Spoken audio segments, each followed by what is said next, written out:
Você não ama o Brasil até conhecer o Policarpo Quaresma.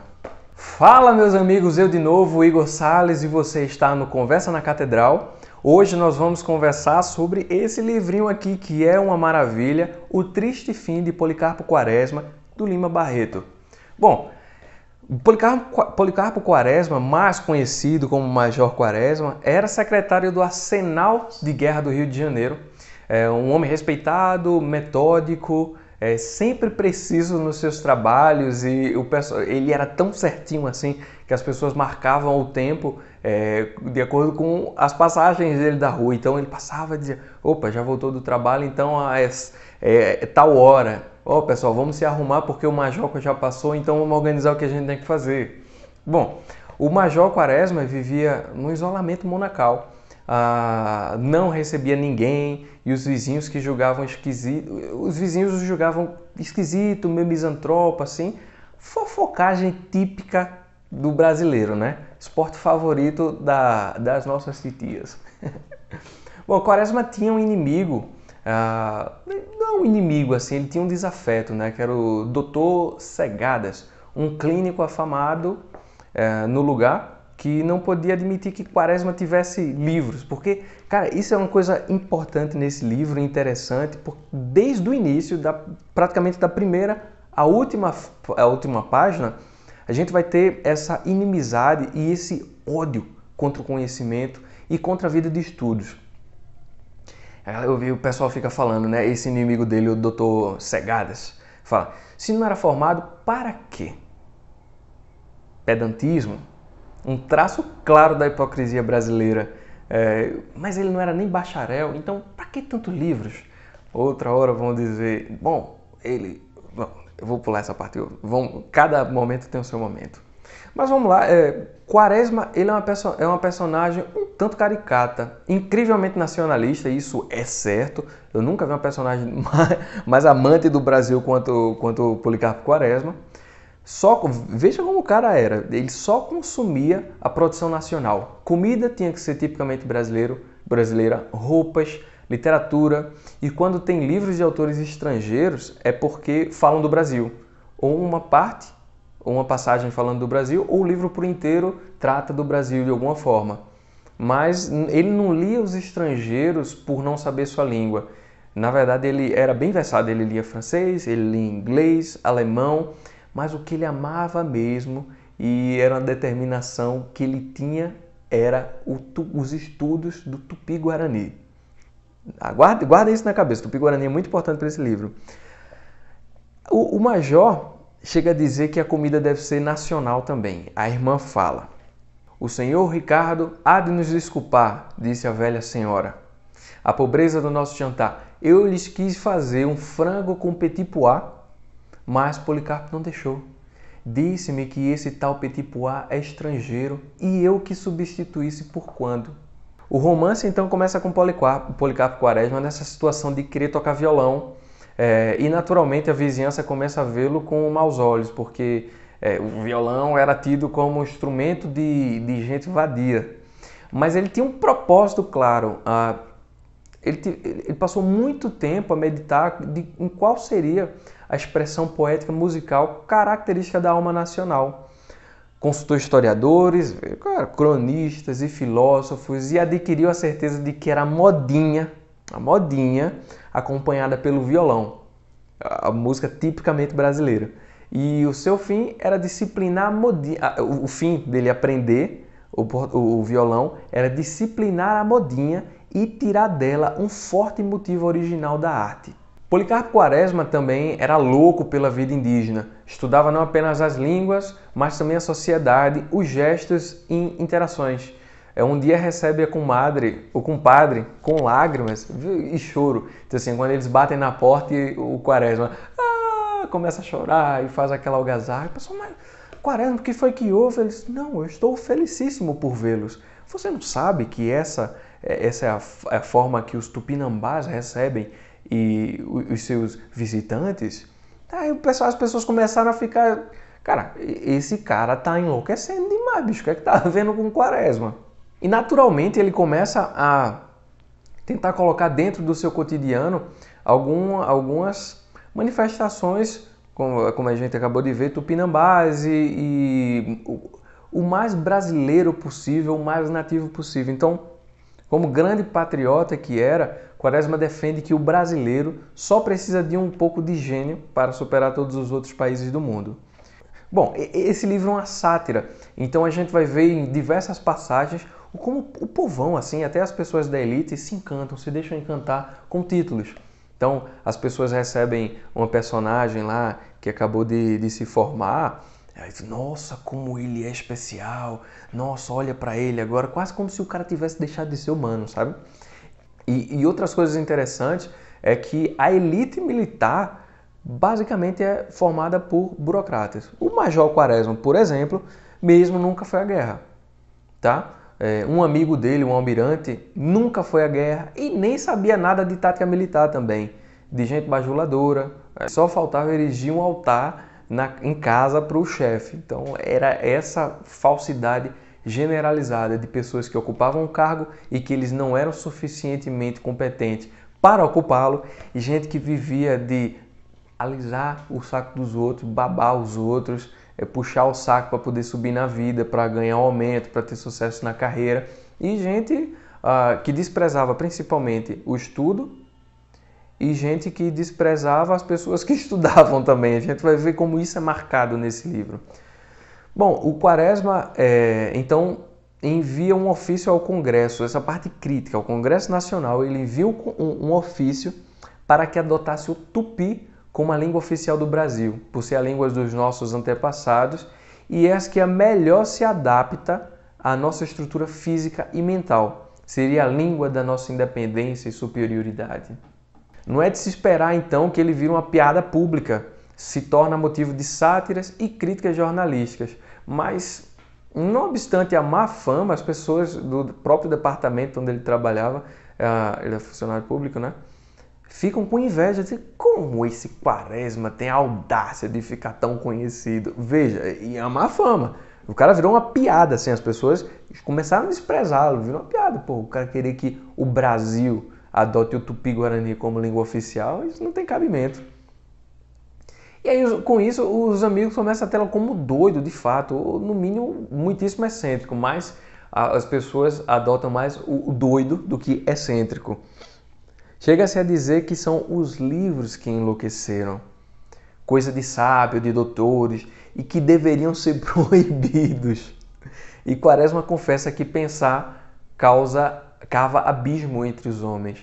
Então, até ele tinha essa percepção de que a vida de estudos, ela tinha a sua função, sim, a função, e para ele claramente uma função nacionalista, uma função de reforma do seu povo, de reforma do seu país, mas que ainda assim o separava das pessoas, porque de alguma forma, e ele nunca vai comentar isso, existe sim um ódio pelo homem de estudo aqui no Brasil. Bom, e como todo mundo sabe, lugar de doido é no hospício, e é pra lá que levam o pobre do Quaresma, rapaz. O coitado fica lá uns meses, e quando é liberado, aí ele decide, eu vou sair do Rio de Janeiro, vou vender, vai se desfazer da casa que ele tinha lá, e vai para a zona rural. Compra um sítio, curiosamente chamado de Sossego, então a gente tem esse retorno do homem a quase um estado mais assim, primitivo de existência, saindo da vida urbana e voltando para o campo, onde ele compra esse sítio, e aí ele decide se tornar um agricultor. Veja que interessante, isso é outra metáfora que o Lima Barreto vai usar, porque da mesma forma que ele queria cultivar a alma e o espírito do povo, mesmo trazendo querendo restaurar o estado do povo, a língua natural do Brasil, ele começou também a cultivar o solo. E ele nos deixa uma reflexão. Como é que toda a gente queria ser empregado público, apodrecer numa banca, sofrer na sua independência e no seu orgulho? Como é que preferiria viver em casas apertadas, sem ar, sem luz, respirar um ambiente epidêmico, sustentar-se de maus alimentos, quando se podia tão facilmente obter uma vida feliz, farta, livre, alegre e saudável? E era agora que ele chegava a essa conclusão, depois de ter sofrido a miséria da cidade e o emasculamento da repartição pública. Bom, a certa altura, o Quaresma é confrontado por um dos candidatos, que ele vai para essa cidadezinha, e cidade do interior, você sabe, né? A vida pública como é que é. E na zona rural, na verdade, ele vivia. E aí ele é confrontado por um desses candidatos à prefeitura, que pede o apoio dele. Mas aí o Quaresma é completamente indiferente às questões políticas, à vida pública nesse sentido, e ele se nega a se envolver, sabe? E daí o cara começa a assediá-lo. O cara, ele é já o prefeito, né? E aí ele começa a multar o Quaresma, fazer com que ele tenha obrigações com a propriedade, ou seja, ele tem uma disputa lá que parece que um pedaço da terra dele está cobrindo a estrada, e aí ele tem que limpar, tem que organizar as coisas lá, senão ele ia ser multado, ia ser convocado, e assim poderia talvez até vir a ser preso, né? Então, e Quaresma também enxerga a pobreza da gente local, que não trabalha a própria terra, nem para se alimentar. Pois aí ele fala, né, o governo só ajuda os estrangeiros e não dá nada para os filhos da terra. Um outro problema que o Quaresma atesta, vendo aquele povo que ele mal conhecia e que amava tanto. Bom, e nessa revolta dos homens daquela terra, Lima Barreto faz uma cena metafórica muito interessante.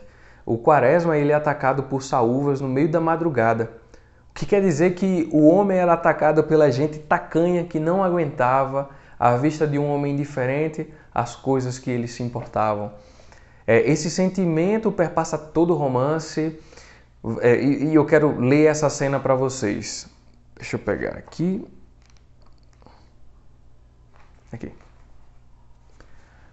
Abriu a porta, nada viu.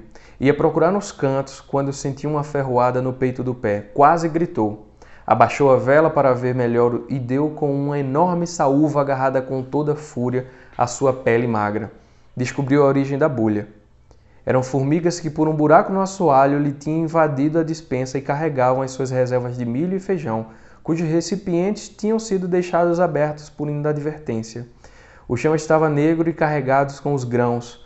Elas, em pelotões cerrados, mergulhavam no solo em busca da sua cidade subterrânea. Quis afugentá-las. Matou 1, 2, 10, 20, 100. Mas eram milhares e cada vez mais o exército aumentava. Veio uma, mordeu, depois outra, e o foram mordendo pelas pernas, pelos pés, subindo pelo seu corpo. Não pôde aguentar, gritou, sapateou e deixou a vela cair.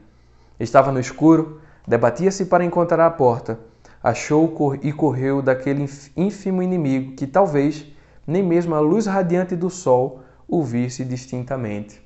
Então as saúvas são as mesmas que vai destruir a plantação do Quaresma, e nada vai dar certo ali naquela terra. Ele vai lutar, vai trabalhar, ele até contra, que ele fala, não, as terras do Brasil são as melhores terras do mundo e eu não quero saber dessa tecnologia que vem de fora, porque a terra não precisa disso, nós temos uma terra rica. E o marido da afilhada dele fala, não, Quaresma, você tem que usar adubo e tudo mais, mas ele não faz nada disso. O sonho após a desilusão da vida urbana, da incapacidade de vencer a sociedade que tudo odeia e devora. A metáfora que se repete, Quaresma se torna agricultor ou falha, né? Tanto em ser agricultor das almas humanas quanto da própria terra. Então, pouco tempo depois, estoura uma revolta e ele retorna para assumir o posto de major, que ele nunca foi, para falar a verdade. Ficou conhecido como major por brincadeira de um amigo, e aquilo acabou pegando. Então, nem mesmo Quaresma, que tenta ser o mais certo dos homens, está livre da falsidade abundante. O livro também vai nos mostrar um pouco da mentalidade militar positivista, que aderem à ideologia como a uma religião. O governo tudo pode e sabe o que faz, e quem é contra deve pagar, inclusive por esse pecado, e inclusive pagar com a própria vida. Então todos os militares que se apresentam ou são hipócritas mentirosos, ou cheios de orgulho do que não viveram, ou são bajuladores e tiranos. Vejam, é outro trecho que é bem esclarecedor. O general, o almirante e o major enchiam de pasmo aqueles burgueses pacíficos, contando batalhas em que não estiveram e pugnas valorosas que não pelejaram. Os militares em alto cargos eram burocratas que mal haviam saído de seus gabinetes. Isso o Lima ele faz questão de deixar claro, sabe? A coisa interessante que eu não falei, logo no início do romance, o Quaresma ele vai atrás de algumas pessoas que conhecem um pouco da do folclore brasileiro, né? E coisa interessante quando ele encontra um poeta e professor que ele reúne vários folclores, várias marchinhas e canções populares. E ele fala, estou reunindo tudo isso aqui para que um dia algum poeta de gênio coloque tudo isso em formas de ouro ou formas centenárias, formas que durem. Então, atestando que a arte, ela não só é uma manifestação cultural, não só de algo que já é conhecido pelo povo, mas de uma forma que brilhe por toda a eternidade. Então, Floriano Peixoto entra em cena e Lima Barreto simplesmente descasca o cara. Ele satiriza o Floriano Peixoto, a República satirizada também, e o livro inteiro é uma sátira, como eu já falei para vocês, e vocês atestem isso lendo esse romance, tá? Então, a Quaresma faz uma última tentativa sem efeito de mostrar a Floriano o seu plano para o país. Quaresma, então, quando ele vai se apresentar para Floriano Peixoto para poder assumir o seu posto e ajudar o país, até porque ele era um nacionalista e ele acha que deveria fazer isso, ele tem um plano, na verdade. Isso aí ele usa como uma desculpa de se aproximar, mas ele tinha um plano de como melhorar a agricultura e a vida do povo. Porque como ele ficou sabendo, né, e a gente já comentou aqui rapidamente, os estrangeiros cultivavam a terra e produziam porque tinham ferramenta e tinham apoio do governo. Mas os nativos das regiões rurais não tinham. Então por isso que eles trabalhavam na terra dos outros, com ferramentas precárias, de forma precária. E aí o Quaresma disse, eu vou levar um plano nacional de mudança desse país, de melhoramento dessas coisas, para o Floriano Peixoto, para que a gente consiga mudar esse negócio. Porque, cara, nós somos o melhor país do mundo e vamos continuar vivendo como um dos piores? Não, de forma alguma. Mas aí, meus amigos, o Quaresma ele tem uma mudança, porque por mais que ele ame, ele adore o Brasil, ele se depara com a guerra e com os terrores da guerra. E isso faz com que ele realmente, desculpa, sofra um pouco na sua verve, sabe? Do seu amor pela pátria. E ali de fato é a morte da ilusão de Quaresma. Isso vai ficar bem claro numa carta que ele vai mandar para sua irmã. Esse é um dos momentos mais tristes desse livro, eu vou ler aqui para vocês.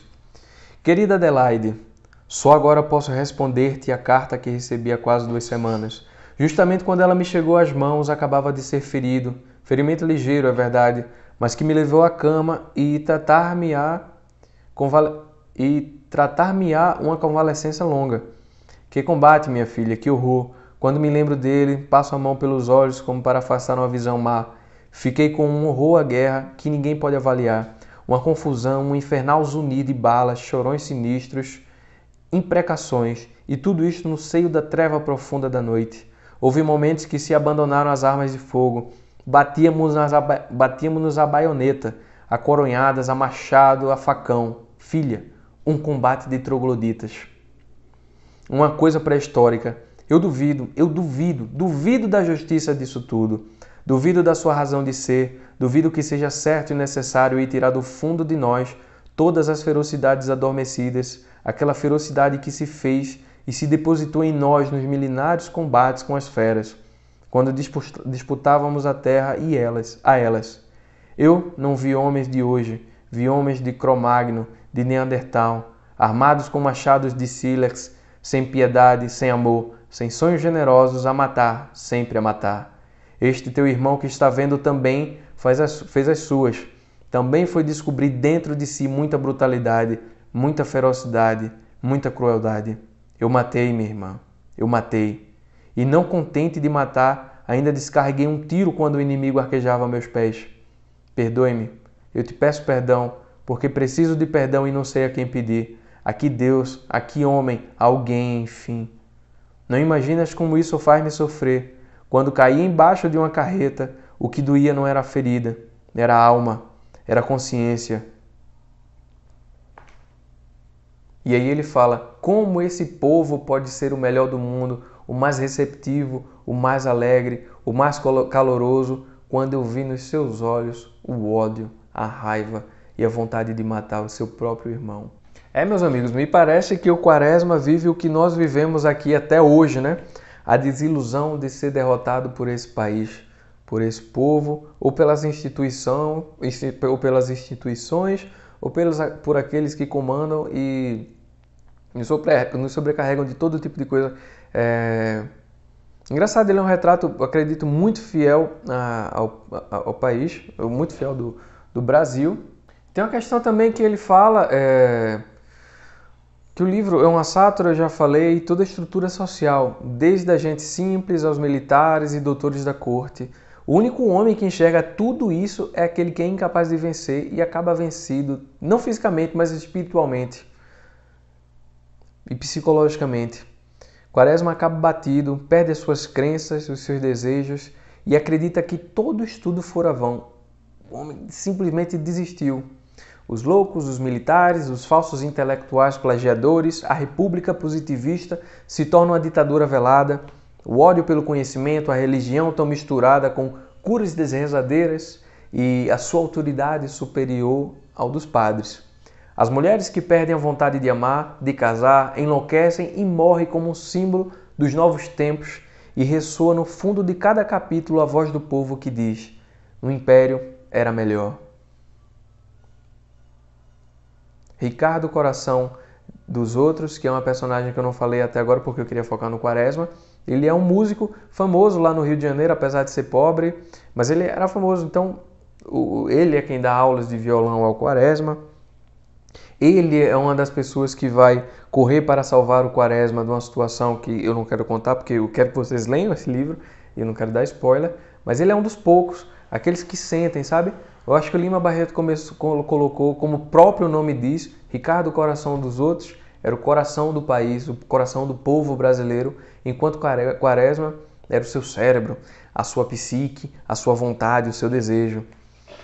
Bom, mas eu demorei bastante para ler esse livro, na verdade. Eu acho que eu tinha tido um contato com ele no tempo da escola, né? Mas vocês sabem, na escola, tudo que eles botam para a gente ler, a gente tem automaticamente um ódio àquele livro, um ódio àquele autor, que nos afasta por muitos anos, se não pelo resto da vida. Mas assim, esse livro foi uma surpresa. Eu gosto do Lima, eu li... é o segundo livro dele que eu leio, na verdade. Li a Memórias do Escrivão Isaías Caminhas, né? Isaías Caminha, e agora Triste Fim de Policarpo Quaresma. É um livro bem escrito, talvez peque por abordar muitos temas sem dar profundidade que eles merecem em certos núcleos, mas ainda assim um livro que vale a pena ser lido. Sim, e a revolta que explode aqui é a revolta da Armada, que, para ser bem sincero, pouco importa saber que revolta foi. Basta saber que o povo vivia uma desordem, que eles não concordavam com o governo, porque sim, na instauração da República, o Brasil passou por diversas e diversas revoltas populares, vide essa revolta armada, Canudos também, por exemplo, e tantas outras, né? Enfim, meus amigos, eu espero que vocês tenham gostado desse vídeo sobre esse livrinho aqui maravilhoso, que eu acredito que, sim, mostra muito da alma brasileira, não só de como ela foi no início da nossa república, mas como ela continua sendo e que, se a gente não fizer nada, ela será para todo sempre. Eu espero que vocês tenham gostado, agradeço para aqueles que ficaram até aqui, muito obrigado, não deixem de curtir o canal e se inscrever, compartilhar, deixar um comentário aqui, e é isso, meus amigos. Até a próxima.